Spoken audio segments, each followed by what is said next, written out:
Sud Radio, comment va la planète? Bonjour Morad Aïtabouche. Bonjour Jean-Marie. Réalisateur de la série Sale temps pour la planète, c'est sur France 5. Tiens, comment elle va la planète? Justement Jean-Marie, comment va la planète? La bonne question, elle ne tourne toujours pas très rond, mais ça vous le savez. Ce matin, j'aurais pu vous parler du bruit des hélicoptères qui viennent perturber la quiétude du Mont Blanc. Et oui, rien qu'en 2024, ce sont presque 2000 appareils qui ont survolé le massif de la plus haute montagne d'Europe. Et ça énerve les habitants, leurs élus, les associations environnementales du coin. Elles dénoncent haut et fort le bruit assourdissant. Mais il y en a d'autres, vous le savez, cette majorité silencieuse, ceux qui n'ont pas la parole.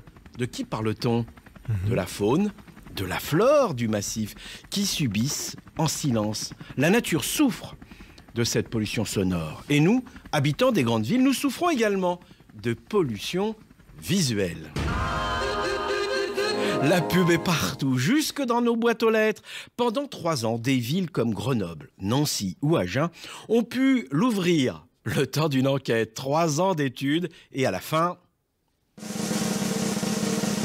on leur a coupé le sifflet. 3 ans d'expérimentation pour rien, un flop. Pourtant, la Convention citoyenne sur le climat avait bien pris la parole elle aussi et la plume pour dire ça suffit. Eh bien, ça n'a pas suffi. Les décideurs ont décidé que ce n'était pas utile. Décidément, nous serons donc toujours inondés de pubs en tout genre. Le monde change. Mais dans nos boîtes aux lettres, pas question de voir fleurir des slogans pour promouvoir une agriculture bio avec des produits exceptionnels, comme le sarrasin. Et non, pas de pub pour le blé. Enfin, ce blé-là, c'est pourtant la bonne nouvelle du jour. Nous, dans les prochains épisodes de Sale temps pour la planète, vous reconnaissez là le générique de France 5, nous allons en faire la pub. Dès demain, tournage en Bretagne du côté de la cité Malouine, Saint-Malo, avec Bertrand Larcher, qui a écrit un livre aux éditions de La Martinière. Sarrasin, la renaissance d'une plante vertueuse. Sarrasin, que les apôtres de la submersion migratoire se rassurent, il s'agit d'une semence, d'un blé noir. Décidément, blé noir, sarrasin, ça ne va évidemment pas plaire à tout le monde. En plus, elle vient de Chine, mais c'est la plante du futur. En plus, je vous le disais, elle a toutes les qualités. Et chez Bertrand Larcher, on peut faire des crêpes, bien sûr, des chips, des sablés aux tomates séchées, des cakes et du pain. Évidemment, ce qui m'emmène tout droit sur les remparts de Saint-Malo avec Hugo Beignet, un ancien boulanger, un vrai pro, qui a du pain sur la planche depuis qu'il a décidé de sensibiliser les Malouins et les touristes au risque de submersion marine. Pour une bouchée de pain, quelques euros, il vous montre la ville soumise aux éléments. Les jours de tempête, c'est spectaculaire certes, mais ces épisodes montrent aussi la fragilité de la cité corsaire. Mais avant de rejoindre Hugo, une petite idée des déferlantes qui viennent frapper la digue du Sillon. C'est la digue qui protège le quartier du même nom. On a donc choisi la Valkyrie de Richard Wagner. Fermez les yeux. Allez, on profite d'une période un tout petit peu plus calme pour rencontrer Hugo. Sous les remparts, on est à l'abri des vagues. Bonjour Hugo Beignet. Bonjour Morad. Alors, on est ici à Saint-Malo, là on est bien protégé parce qu'on est sous les remparts. Votre spécialité, c'est les grandes marées, quand il y a ces images spectaculaires. C'est un spectacle unique qui se produit parfois plusieurs fois par an à Saint-Malo, qui nous rend tout petits et qui nous remet un petit peu à notre place, à notre juste valeur. En réalité, ça va, ça ne dure pas plusieurs jours, ça ne dure pas trop longtemps, heureusement, parce que parfois ça fait beaucoup de dégâts.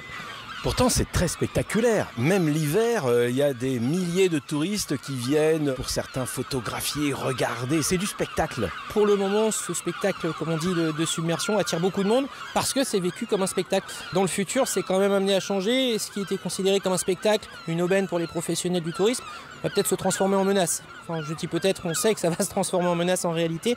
Et effectivement, les gens qui viennent voir ces événements-là ne sont pas forcément conscients parfois du danger. Ils se mettent en danger eux-mêmes et potentiellement les gens qui viendraient les secourir. Donc, faut rester humble face à la mer et la mer est plus forte que tout le monde. On est sur la grande plage, derrière la digue. Il y a tout un quartier avec des maisons belle époque.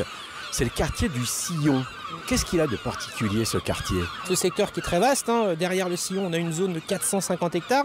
Une zone qui a été reprise sur la mer il y a quelques siècles. Alors nos anciens se sont dit, tiens, et si on reprenait un petit peu d'espace sur la mer, ce serait pas mal. Et puis on s'est installé là, et puis le temps passe, et puis là la mer s'apprête à se dire, dis non, vous êtes chez moi, j'ai envie de revenir.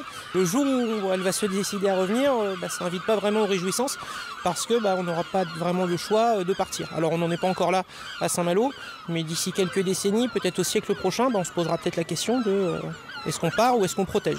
Là, on est juste sous les remparts dans la cité, la fameuse cité corsaire. Est-ce qu'il y a des submersions marines ?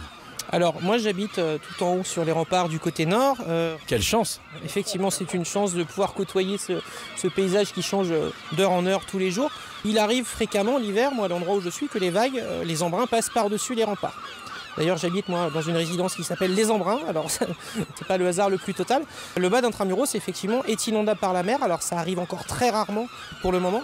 Mais si vous connaissez Saint-Malo, la porte de Dinan, on voit très bien que sur les plus hautes marées maintenant, moi j'ai vu la mer s'approcher, les vagues approcher la porte de Dinan il y a quelques années. Je vous ai suivi avec un groupe pendant cette balade malouine où on découvre en fait à la fois la beauté de Saint-Malo mais aussi sa vulnérabilité. Ce qui est encore plus incroyable, c'est vous êtes documenté, une bibliothèque vraiment incroyable, alors que vous n'êtes au départ que boulanger. Racontez-nous cette histoire. Effectivement, alors le côté boulanger, c'est le côté professionnel.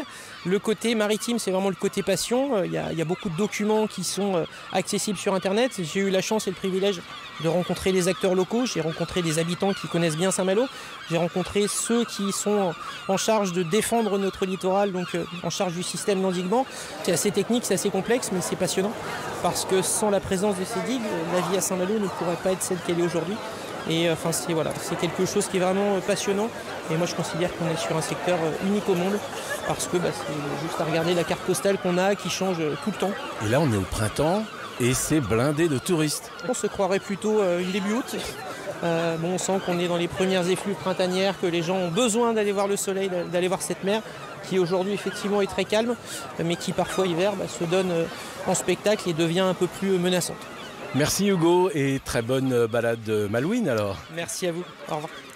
Alors Jean-Marie, évidemment, pour participer à ces balades intelligentes sur les plages de Saint-Malo, il faut se rendre sur le site de Hugo Beignet, baladeMalouine.fr, balade malouine au singulier, et tout attaché, je vous le dis, c'est du pain béni pour tous ceux qui veulent comprendre la montée des eaux et les tempêtes. Il faut dire qu'à Saint-Malo, en Ille-et-Vilaine, le marnage, vous savez, la différence entre marée haute et marée basse, c'est spectaculaire, peut atteindre près de 14 mètres. Ouais, c'est pour ça qu'il faut bien surveiller quand on s'élance d'ailleurs dedans pour être sûr de ne pas se faire rattraper par la marée. Exactement, lorsqu'on va notamment au Grand Bay. Voilà. Et puis une aventure. Et c'est vrai qu'Hugo Beignet, pendant des années, il a été celui qui alertait les gens pour leur dire attention, là ça va remonter, vous ne pouvez plus revenir de l'autre côté. Et c'est important, c'est très important justement. Et puis en plus, la vue depuis la plage du Sillon à Saint-Malo, elle est magnifique sur la cité corsaire. Ça valait le coup d'y repasser grâce à vous, mon cher Morad Aïtabouche. Merci beaucoup. À bientôt, Jean-Marie. Je vous dis à très bientôt. Puis d'ici là, sur France 5 et sur la plateforme vidéo de France Télé, on peut retrouver toutes vos aventures avec la série Ça le temps pour la planète. À bientôt.